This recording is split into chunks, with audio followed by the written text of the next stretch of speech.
감염병 재난 코비드19에 대응하는 법과 제도 연구를 발표하게 된 위기관리학 박사과정 강대훈입니다. 발표 내용은 연구의 배경과 방법 및 범위, 용어 개념 정의, 감염병 재난 관리 체계, 확진, 의사자 이송 및 진료 체계, 문제점과 개선점 제언입니다. 코비드19는 현재 그리고 앞으로도 의료 영역을 넘어 전 세계 경제, 정치, 문화 전반에 심대한 영향을 미치는 초대형 재난이라고 할 수 있기 때문에 연구 주제로 선택하게 되었고, 이러한 재난 상황에 적용되는 한국의 법과 제도에 관해서 가설 설정 검증이 아니라 행정 자료와 연구자 경험을 바탕으로 실태를 분석하고 문제점과 개선점을 제시하였습니다. 감염병은 미생물이 동식물체 내에서 증식하면서 발생하는 병입니다. 2010년 이전에는 전염병이라는 용어로 사용하였는데, 감염병의 일부가 전염성이 있다는 점과 사회적 공포나 혐오를 줄이기 위해서 2010년부터 감염병으로 공식 변경하였습니다. 감염병 재난은 감염병 유행에 따른 국민의 생명, 신체 및 경제적 피해가 커서 관계기관이 일정 지역이나 의료기관의 역량만으로는 통제 및 진료가 어렵다고 판단하여 재난관계 법률에 따른 재난대응 체계를 가동하는 상황으로 법률상 사회적 재난으로 분류됩니다. 코비드19는 코로나 바이러스 디시스 2019의 약어로 한국에서는 코로나19로 명명되었고, 인간에게 감염되는 7번째 코로나 바이러스에 의한 병증입니다. 빠르고 광범위한 확산력과 다양한 변이 발생으로 의료체계를 붕괴시킬 위험성이 큰 반면, 세계 평균 2.1%의 치명률과 고령층, 기저질환자 위주의 사망으로 개개인에게는 경계심을 약화시킬 수 있는 특징이 있습니다. 재난으로서 코로나19 관리에 적용되는 가장 중요하고 직접적인 법률은 감염병 예방 및 관리에 관한 법률입니다. 질병관리청과 보건복지부가 소관기관으로 2009년에 전염병 예방법이 전부 개정된 법률로서 역학조사, 고위험 병원체 취급, 예방접종, 격리조치, 소독 등을 규정하고 있습니다. 감염병 유행이 사회적 재난사항으로 인식되었을 때는 재난 및 안전관리 기본법이 적용되는데, 2004년에 재난관리법이 폐지되고 이 법으로 제정되었으며 행정안전부, 소방청, 해양경찰청이 소관기관입니다.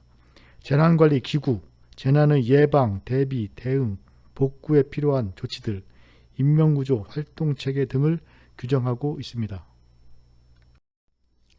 국가위기관리 기본지침은 국민에게까지 적용되는 법률이 아닌 공직자들에게만 적용되는 대통령 훈령으로서 2004년에 제정되었으며, 청와대 국가안보실 위기관리센터가 소관기관입니다.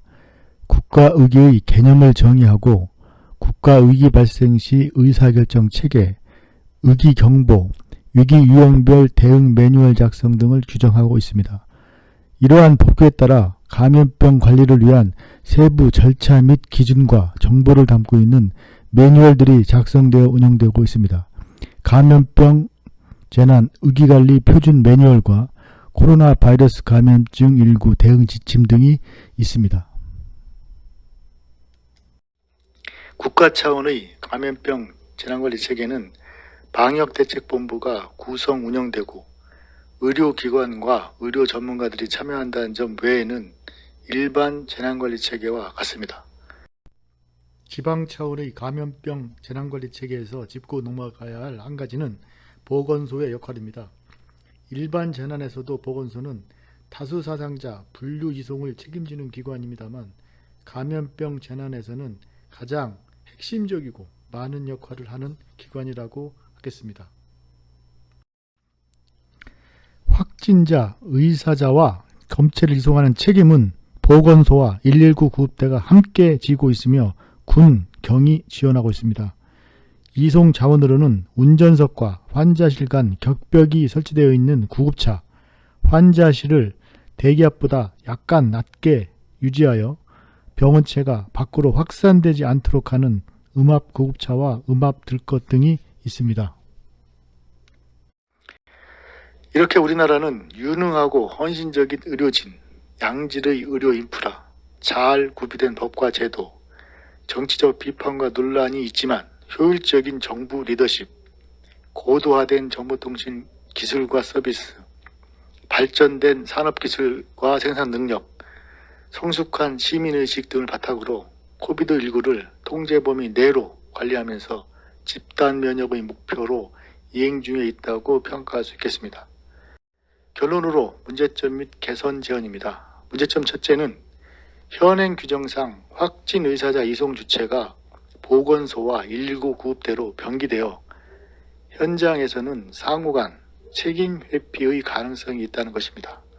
다음은 보건의료 정책 수립 집행의 주체가 보건복지부와 질병관리청으로 이원화되어 있는데 보건복지부는 구조적으로 보건의료의 집중력과 전문성을 발휘하는 데 제한이 있고 질병관리청은 보건의료 법 정책 전반을 담당하는 보건복지부의 지원 내지 통제를 받을 수밖에 없기 때문에 감염병 등 질병관리 전담 기관으로서도 영향을 발휘하는 데 어려움이 있습니다.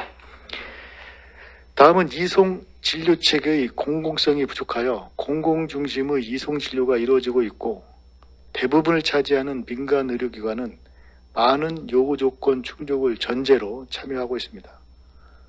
다음은 의료 정책이 높은 전문성을 요구함에도 전문가 집단이 자문 등 보조적 역할에 머무르고 있다는 것입니다. 그리고 전문가 집단의 행보가 집단 이기주의 또는 정치적으로 해석되면서 정책 과정 기여도와 국민의 정책 수용성까지도 저하시키고 있습니다. 끝으로 확산 통제 실패 상황에 대한 준비가 부족하다는 것입니다. 사망자 대량 발생 시 필요한 전용백, 화장 외 임시 매장 보관시설, 특별 장례 절차 등입니다. 그리고 중증 환자 대량 발생 시 진료 우선 내지 포기 순위, 전면 통제 등에 대한 사회적 합의가 충분하지 않은 상태입니다. 개선 제언사항으로 첫째, 이송 주체를 가장 많은 이송 자원과 긴급 대응력을 가진 119 구급대로 일원하여 보건소는 방역, 역학조사, 환자 관리 등에 집중할 수 있도록 해야 합니다.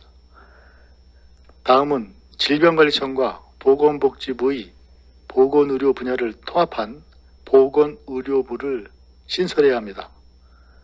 다음은 공공의료기관과 자원을 확충하고 민간의료기관에 대한 정부의 지원은 재난 등 유사시 공공의료에 적극 참여를 조건으로 지원을 해야 합니다. 다음은 의료 전문가 집단이 의료 정책을 결정하고 정부는 그 정책을 채택 집행하는 체제로 바꾸어야 방역 정책에 대한 불필요한 정치적 논란을 줄여줄 수 있을 것입니다. 끝으로 사망자 및 중증 환자가 대량 발생하는 극한 상황도 언제든지 일어날 수 있다는 전제하에 필요한 사항들을 더 적극 준비해야 합니다. 이상 발표였습니다. 감사합니다.